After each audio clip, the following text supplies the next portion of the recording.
Welcome to the Creative Play and Podcast Network. Join us as we share our favorite RPGs, one-shot games, tabletop games, reviews, and convention panels. Sit back and enjoy the show.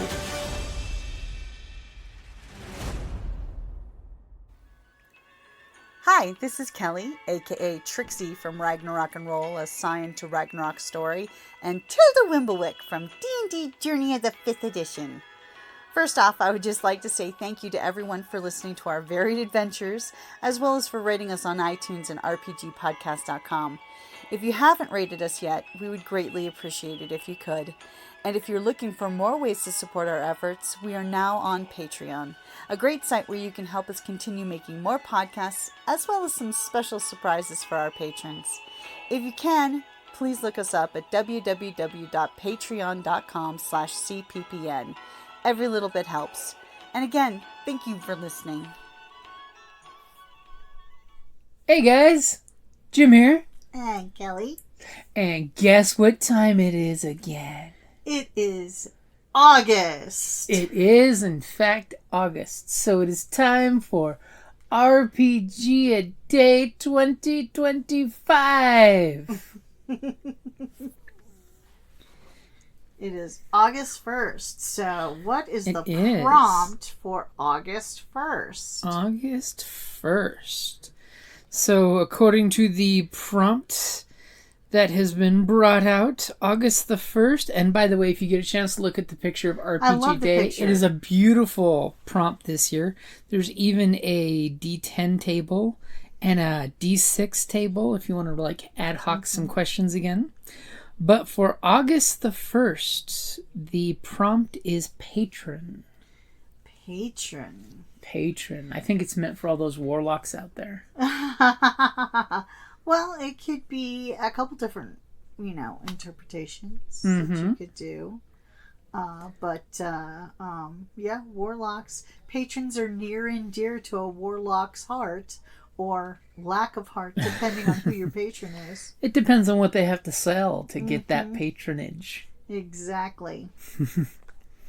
So, of course, I will shamelessly promote the Patreon patrons. We love our patrons on Patreon. We do. We try to get you into some games and share all kinds of fun stuff with you. So, yes, check out our Patreon over at patreon.com/cppn. Yeah.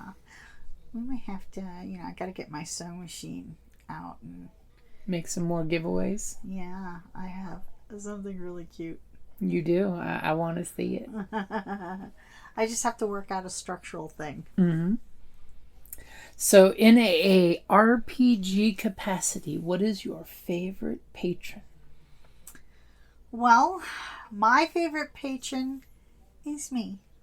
Patronizing the local game stores. Oh, that's a good one. Specifically dice. You know me. I'm a dice goblin. You are a dice goblin. So, I do believe in patronizing the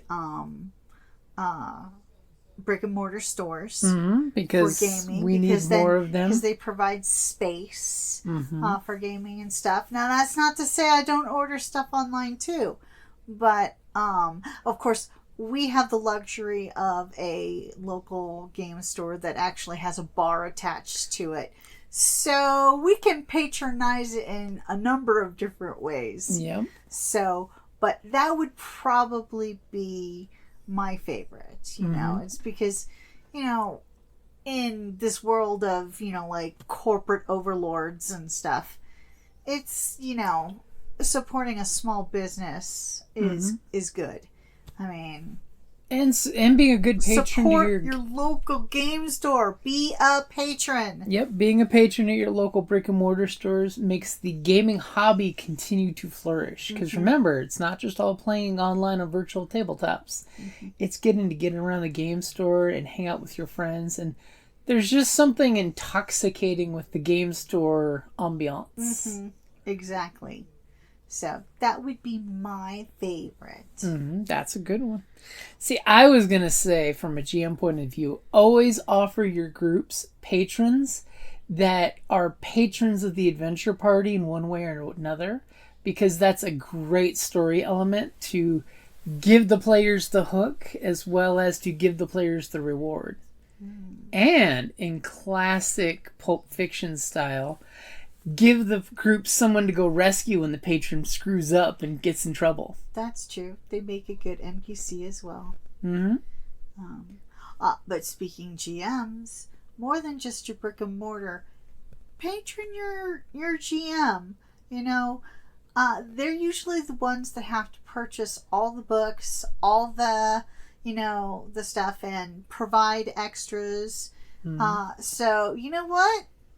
Get them a soda, you know, or, you know, just something to say, hey, we got you. GMs love when their group patron them instead of patronize. Patron them with gifts and things, especially when it comes to beverages. Yeah. I swear, when you GM for too long, you're talking so much, you're just like, I can't talk no more. Please role play amongst yourselves. Especially if you do voices. You know, if you try and do different voices for different characters, it can get... It's a little straining on the vocal cords.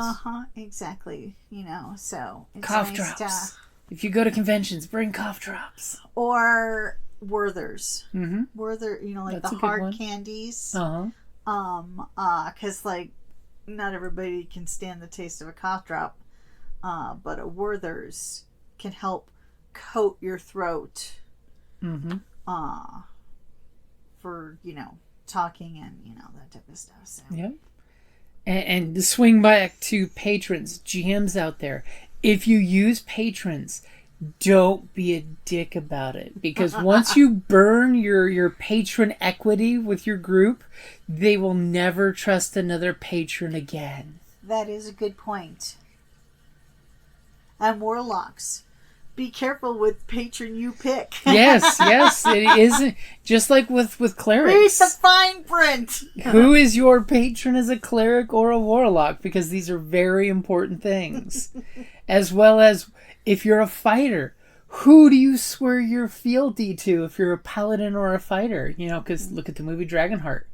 You could have a prince as a patron who's not a nice person. No. Or look at Gargoyles, the old TV show.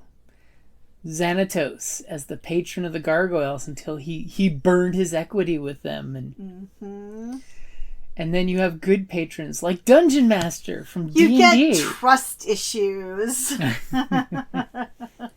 So remember, if you burn a patron with a player group, make sure you give them another player option for another patron that will not burn them. When in doubt, find that good dragon. Seriously, dragons make great patrons. Yeah. Especially since they're saying, oh, sorry guys, I got a clutch I've got to babysit for the next 60 years, so I can't leave the caverns. I'm outies. So I'll be here as your Zordon Power Rangers and go do your thing while I stay and keep the clubhouse safe. See, these are great examples of patrons. Exactly. You know, I can give you patronage, but I can't do the action myself because as a GM, your players will often turn to the patron to say, fix it. Yeah, you can't always. Deus Ex Machina that shit. And you're like, nope, patron can't do that. Nope, sorry. But what the patron can do. I'll even throw out M from James Bond. That's another good example of a patron as your organization. For those spy guys or rogues. Syndicates and... Yep, you could totally have a patron who's an alchemist for your group. Or a patron that is one of the spookies. That's another one. Bring me souls I can't go get myself. So back to warlocks. Yeah, back to warlocks. It's funny how that warlock patron relationship can be like the worst abusive relationship ever. And if you do a toxic patron, make sure you have a conversation out of game and touch base with your player in game to make sure you're not going a little too on the nose with toxic relationships with patrons. Yeah. So did we patronize the crap out of patron? I think so. So this is the first day of hashtag RPGaDAY2025. Make sure you are joining in because it's all about the hashtagging and sharing and loving what we like about our beautiful hobby of role-playing. Spread the joy. Spread the joy and spread the love. Tomorrow's prompt. Patron the RPGaDAY challenge. And if you don't want to do it yourself, make sure you're liking and sharing other folks doing it, because that's a big thing about there.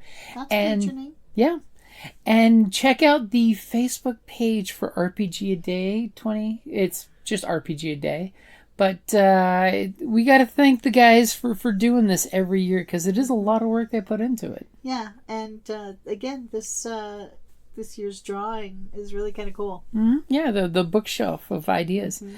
And do you know what August the 2nd's prompt will be for tomorrow? Actually, no, I do not. I will show you the picture. Prompt? The prompt for the second day of the month is... Prompt! I mean, does that mean prompt as in on time? Or prompt as in concepts? Both. Think about it. I thought you'd like the prompt on time aspect. Yeah. Well, there. Now you just stole my point for tomorrow. Ooh, there's going to be more. Alrighty, guys. Thank you for listening, and we will be back for oh my God. There's 31 days this month. That's right. It's always 31 days in August. It's true, but this month's ending with Tucson Comic-Con. We got Tucson Comic-Con that last week of the month. I better put in some vacation time. You better put in some vacation time. It's going to be a hell of a time. Mm-hmm. Alrighty, guys. Thank you for listening. We'll be back with more hashtag RPGaDAY2025 and some more talking about Tucson Comic-Con, because this year the entire cast of the Teenage Mutant Ninja Turtle movie from way back in the day will be at Tucson Comic-Con. I mean, how cool is that? Very. Very cool. Alrighty, guys. Thank you for listening. Bye. Thank you for listening to the Creative Playing Podcast Network. If you enjoyed our show, please check out D&D Journey of the 5th Edition and Ragnarok Enroll a Scion Hero to Ragnarok Story. Also, check out our Patreon page for more content and behind-the-scenes things, as well as joining us for a one-shot game or two.